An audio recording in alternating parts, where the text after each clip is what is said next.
એક મહત્વપૂર્ણ સમાચાર અત્યારે સામે આવી રહ્યા છે। કેન્દ્રીય શિક્ષણ મંત્રી ધર્મેન્દ્ર પ્રધાને રાજીનામું ધરી દીધું છે। આખરે આટલા દિવસના આંદોલન પછી આ એક મોટા સમાચાર સામે આવ્યા છે કે જ્યાં શિક્ષણ મંત્રી ધર્મેન્દ્ર પ્રધાન કે જેમનું રાજીનામું લેવામાં આવ્યું છે। એક સૌથી મોટા સમાચાર છેલ્લા કેટલાય દિવસોથી દિલ્હીમાં સતત આંદોલનો ચાલતા હતા। એક જ માંગ સાથે યુવાઓ મેદાને ઉતર્યા હતા કે કેન્દ્રીય મંત્રી શિક્ષણ મંત્રી ધર્મેન્દ્ર પ્રધાન રાજીનામું ધરે અને છેલ્લા કેટલાય દિવસોથી તેને લઈને સતત મામલો ગરમાતો આવ્યો હતો। સત્તા પક્ષ પર સતત આક્ષેપો થઈ રહ્યા હતા અને હવે આખરે તેમણે રાજીનામું ધરી દીધું છે। છેલ્લા કેટલાય દિવસોથી જંતર મંતર પર પ્રધાનમંત્રી આવાસ પર કેટલાય આંદોલન થયા।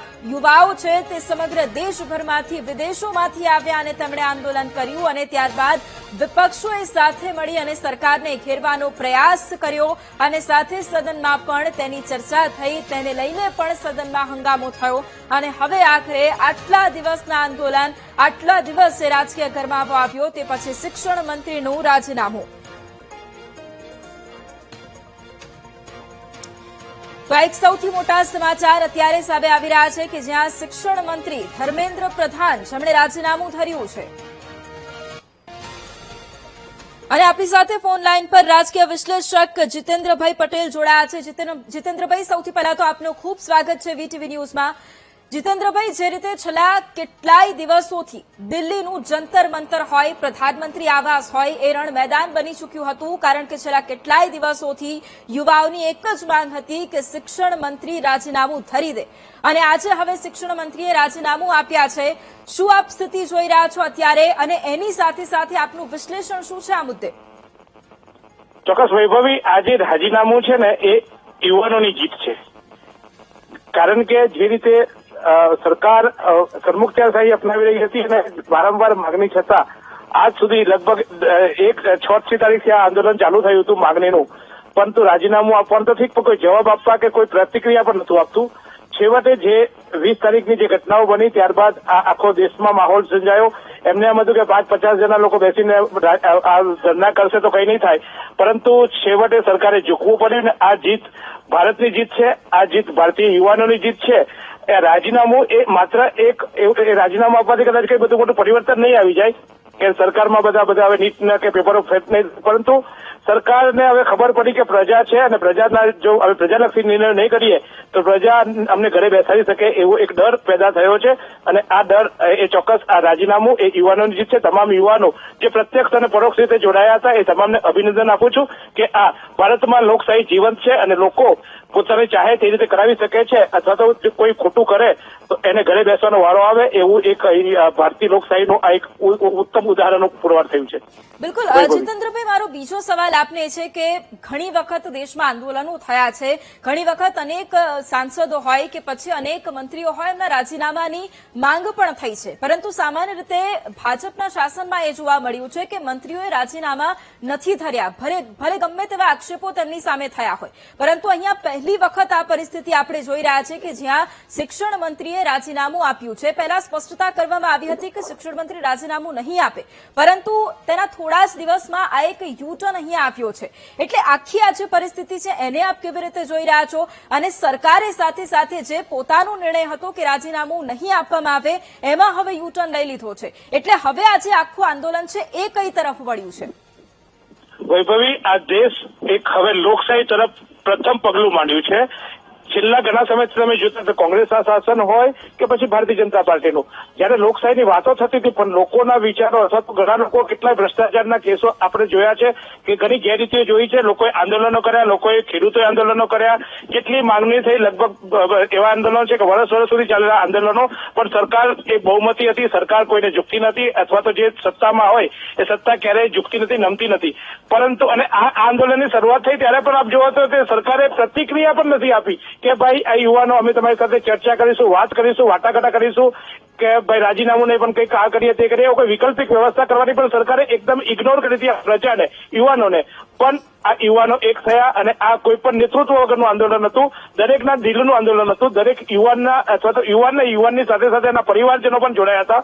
એટલે આ આંદોલન લોકશાહીનું પ્રથમ પગથિયું માનું છું કે ખરેખર પાછી લોકશાહી જીવંત થવા જઈ રહી છે અને જો તમે હવે લોકોમાં સરકારમાં અથવા તો કોઈ પણ સત્તા સ્થાને બેઠા છે એને એક ડર થશે કે જો અમે કંઈ ખોટું કરીશું તો હવે અમારે ભોગવવાનો વારો આવી શકે છે. લોકો જાગૃત થયા છે અને આ કદાચ સોશિયલ મીડિયાનો પાવર એમ કહી શકાય તો પણ ચાલે, જેનજીનો પાવર કહીએ તેમ ચાલે, અથવા તો લોકોની જાગૃતિને આ પરિણામ છે. એટલે લોકશાહીમાં હવે આવા આંદોલનો થતા રહેશે અને આંદોલનોને લોક પ્રતિસાદ મળતો રહેશે તો ચોક્કસ જે પણ સત્તા પર સ્થાને બેઠા હશે એ અંકુશમાં રહેશે. આ નિરંકુશ સત્તાને અટકાવવાનો એક આ ખૂબ સુંદર અને એમ કહેવાય કે ભારતના ઇતિહાસમાં આ સુવર્ણ અક્ષર લખાશે. જેમ ગાંધીજીએ જયારે આઝાદીની ચળવળ શરૂ કરી હતી ત્યારે ગાંધીજી પહેલા ઘણા લોકોના આપણે જોઈએ છે તેમ કે ઘણા લોકો શહીદ થયા હતા.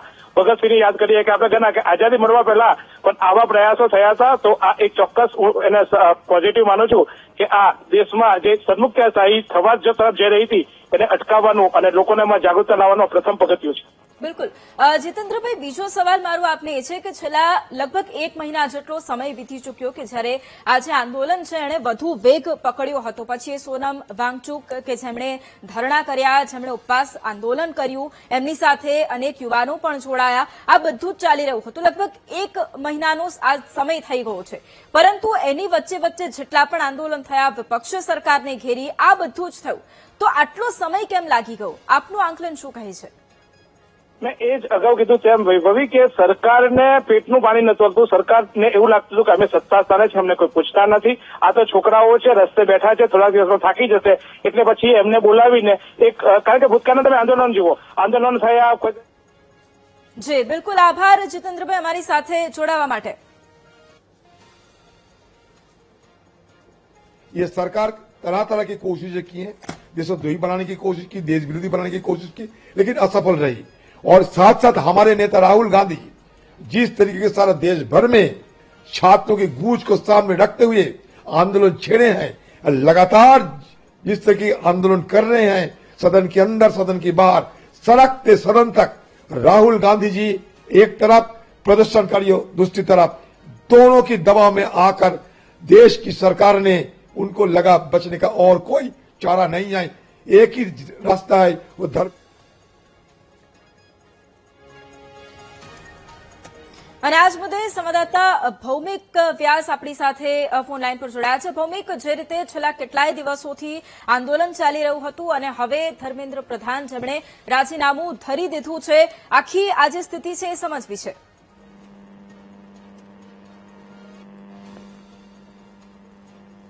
જી ભૌમિક.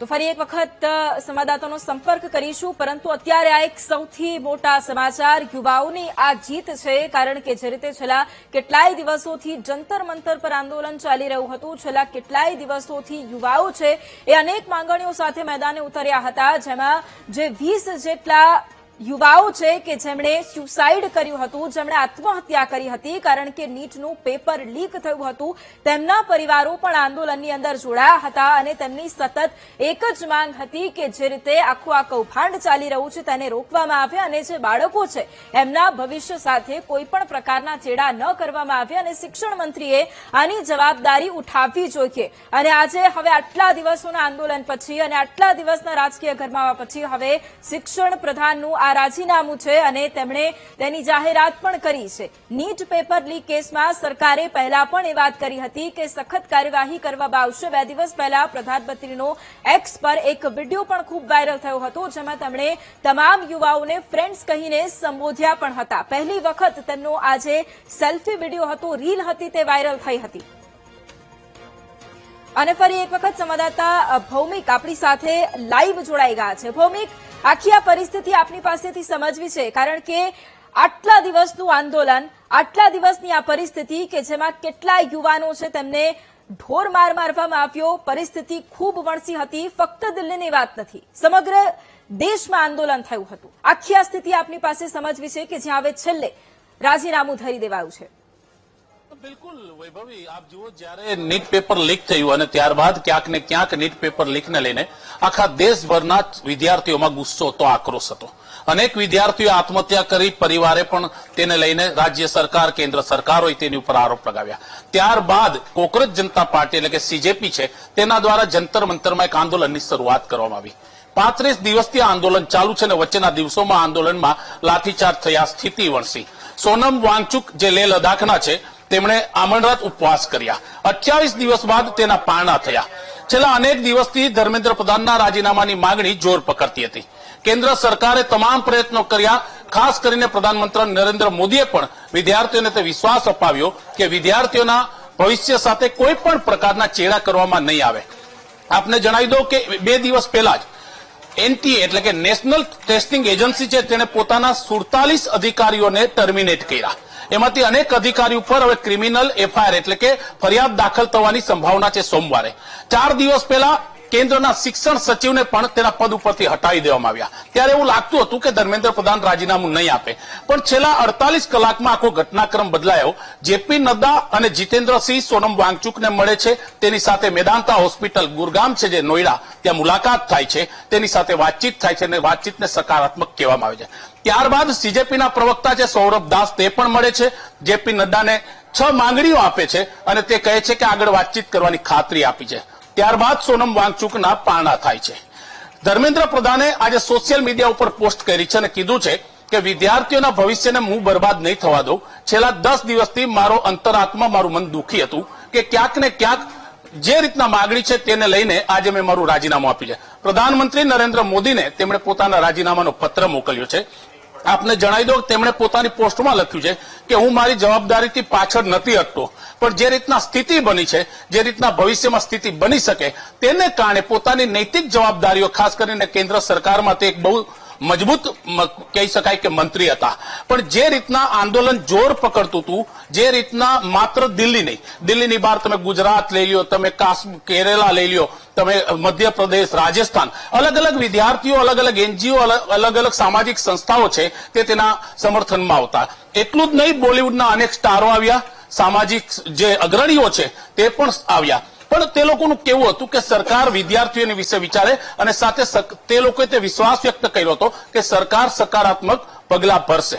પણ અત્યારે જે રીતના ઘટના ઘટી છે, ધર્મેન્દ્ર પ્રધાને રાજીનામું આપ્યું છે કારણ કે જે મુખ્ય માગણી હતી તે હતી. બીજી માગણી હતી કે વિદ્યાર્થીઓ ઉપર કોઈ ફરિયાદ દાખલ કરવામાં ના આવે અને જે લોકોએ સ્યુસાઇડ કર્યું છે નીટ પેપર લીક મામલે તેના પરિવારને સરકાર સહાયતા રાશિ આપે. પણ એ માગણીઓ હજી બાજુમાં છે. સરકાર તેની ઉપર આખો એક ડ્રાફ્ટ તૈયાર કરી રહી છે. પ્રધાનમંત્રી નરેન્દ્ર મોદીએ 24 કલાક પહેલા ઇન્સ્ટાગ્રામ ઉપર એક વિડીયો મૂક્યો હતો કે ફાસ્ટ ટ્રેક કોર્ટના નિર્માણ માટે મેં અધિકારીઓને સૂચન કર્યું છે. 13 જે આરોપીઓ છે, આપને જણાવી દો નીટ પેપર લીકમાં, તે તમામ જેલમાં છે. તેની સામે કડક કાર્યવાહી કરવામાં આવશે. પણ ધર્મેન્દ્ર પ્રધાનના રાજીનામાથી લગી રહ્યું છે કે હવે ક્યાંક આ આંદોલન થોડું નબળું પડે અથવા તો સમાપ્ત થાય. કારણ કે જે મુખ્ય માગણી હતી તે ધર્મેન્દ્ર પ્રધાનના રાજીનામાની હતી. વિદ્યાર્થીઓનું માનવું છે કે નીટ પેપર લીક એટલે કે નીટ એટલે વિદ્યાર્થીના ભવિષ્ય માટેનો એક દરવાજો કહેવાય છે. દેશભરના લાખો વિદ્યાર્થીઓ પોતાના ડોક્ટરનું સપનું પૂર્ણ કરવા આ નીટ પેપર આપે છે અને તેમાં જ્યારે લીક થાય છે ત્યારે તેને વર્ષોની મહેનત છે તે પાણીમાં જાય છે. એટલે બની શકે કે હવે ક્યાંક સકારાત્મક પગલા કે એના સંકેત જોવા મળશે. જી બિલકુલ, આભાર ભૌમિક જોડાવા માટે અને જાણકારી આપવા માટે. તો જે રીતે સંવાદદાતા ભૌમિકે પણ જાણકારી આપી છે કે છેલ્લા કેટલાય દિવસોથી લગભગ આ 36મો દિવસ છે આંદોલનનો અને આ 36મા દિવસે શિક્ષણ મંત્રી ધર્મેન્દ્ર પ્રધાને રાજીનામું ધરી દીધું છે. તેમણે કહ્યું છે કે છેલ્લા 10 દિવસથી તેમનું મન વ્યથિત હતું, તેઓ દુઃખી હતા તેવું તેમણે જણાવ્યું છે. પેપર લીકના આ વિરોધમાં સતત ફક્ત દિલ્હી નહીં, દિલ્હીનું જંતર મંતર નહીં, પરંતુ સમગ્ર દેશભરમાં એ આક્રોશ વધી રહ્યો હતો. યુવાઓ સામે આવી રહ્યા હતા, તેમની સાથે ઘણા લોકો પણ જોડાઈ રહ્યા હતા, વિદેશથી લોકો આવતા હતા અને સતત એક જ માંગણી કરી રહ્યા હતા કે વિદ્યાર્થીઓના ભવિષ્ય સાથે કોઈ પણ પ્રકારે ચેડા ન થવા જોઈએ. પરંતુ સતત એક જ વાત હતી કે શિક્ષણ મંત્રી તેમનું રાજીનામું લેવામાં નહોતું આવતું, જેને લઈને લોકોનો રોષ વધારે હતો.